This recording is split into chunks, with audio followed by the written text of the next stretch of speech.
सैकड़ों वर्षों से दबी हुई वे भावनाएं,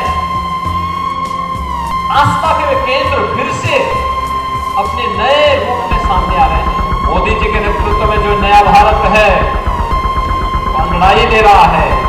जो लोग पहले मंदिर जाने में संकोच करते थे, अब ये भी कह रहे हैं कि नहीं, राम तो हमारी नहीं है, कृष्ण हमारी नहीं है। तो वहीं भगवान कृष्ण की जन्मस्थली का मामला फिर से चर्चा में आ गया है। भारतीय जनता पार्टी के नेता हरनाथ सिंह यादव ने मथुरा के कृष्ण मंदिर और उससे सटी मस्जिद की एक तस्वीर को ट्विटर पर शेयर करते हुए लिखा कि यह दृश्य मेरे हृदय में कांटे की तरह चुभता है। लोग सोशल मीडिया पर लिख रहे हैं कि अब कृष्ण जन्मभूमि विवाद पर भी जल्द से जल्द फैसला आ जाना चाहिए। आपको याद ही है कि राम मंदिर पर सुप्रीम कोर्ट के फैसले के बाद से ही मथुरा में श्री कृष्ण जन्मभूमि परिसर का मामला स्थानीय कोर्ट में पहुंच गया था।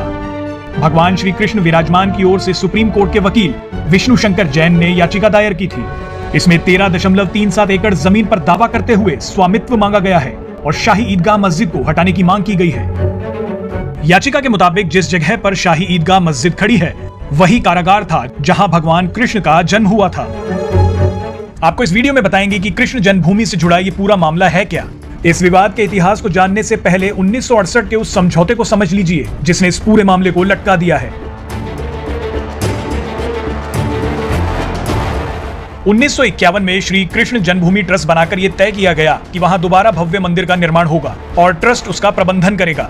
इसके बाद 1958 में श्री कृष्ण जन्म स्थान सेवा संघ नाम की संस्था का गठन किया गया। कानूनी तौर पर इस संस्था को जमीन पर मालिकाना हक नहीं था, लेकिन इसने ट्रस्ट के लिए तय सारी भूमिकाएं निभाना शुरू कर दी।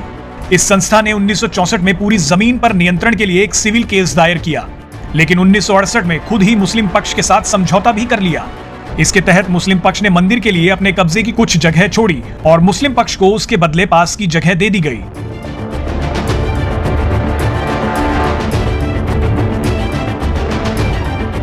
साल था 1670 जब आक्रांता औरंगजेब ने फरमान जारी कर मथुरा में श्री कृष्ण जन्मभूमि पर बने भव्य मंदिर को ध्वस्त कर उसके एक हिस्से पर ईदगाह बनाने का आदेश दे दिया। ये तीसरी बार था जब किसी बाहरी ताकत ने इस पवित्र मंदिर पर हमला किया था। इस मंदिर का निर्माण 4 बार हुआ है। कहा जाता है कि औरंगजेब इस मंदिर की भव्यता से चिढ़ता था, इसीलिए उसने इस मंदिर को तोड़वा दिया। इस बात के प्रमाण तमाम दस्तावेजों में है। इतिहासकार जदुनाथ सरकार ने औरंगजेब के मंदिर तोड़ने वाले फरमान का पर्शियन भाषा से अंग्रेजी में भी अनुवाद किया था। मुगल दरबार में इटालियन यात्री निकोला मनुची ने अपनी किताब में बताया कि कैसे मंदिर को तोड़ श्री कृष्ण जन्मस्थली पर मस्जिद बनाई गई। औरंगजेब के उस क्रूर फरमान के 100 साल बाद 1770 में मराठाओं ने मुगलों को हराकर यहाँ एक बार फिर मंदिर बनवाया। मुगलों के बाद आए ब्रिटिश शासनकाल में साल 1815 में नीलामी के दौरान बनारस के राजा पट्नीमल ने इस जगह को खरीद लिया। 1944 में राजा पट्नीमल के वंशज ने करीब 13,400 रुपए में ये 13.37 एकड़ जमीन बेच दी। इसे मदन मोहन मालवीय, गोस्वामी गणेश दत्त आदि ने मिलकर खरीद लिया। मदन मोहन मालवीय यहाँ भव्य मंदिर दोबारा बनाना चाहते थे, लेकिन इसी दौरान उनका निधन हो गया। 21 फरवरी 1951 में कृष्ण जन्मभूमि ट्रस्ट का निर्माण हुआ ताकि मालवीय जी के सपनों को साकार किया जा सके। सेठ जुगल किशोर बिरला ने इस ट्रस्ट का निर्माण किया, लेकिन 1958 में कांग्रेस सरकार के काल में इस ट्रस्ट को साइडलाइन कर नया संगठन बना दिया गया, जिसका नाम था श्री कृष्ण जन्मस्थान सेवा संघ।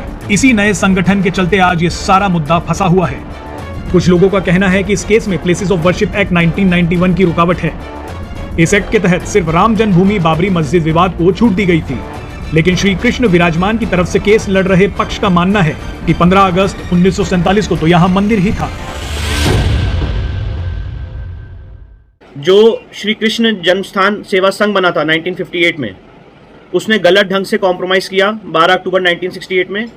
और इस सेवा संघ में जो प्रभुत्व लोग थे, जिनका प्रभुत्व था, वो कांग्रेस के बड़े नेता थे, जैसे कि अनंत शय्यम अयंगार, ये लोकसभा के स्पीकर थे, बाद में बिहार के गवर्नर रहे।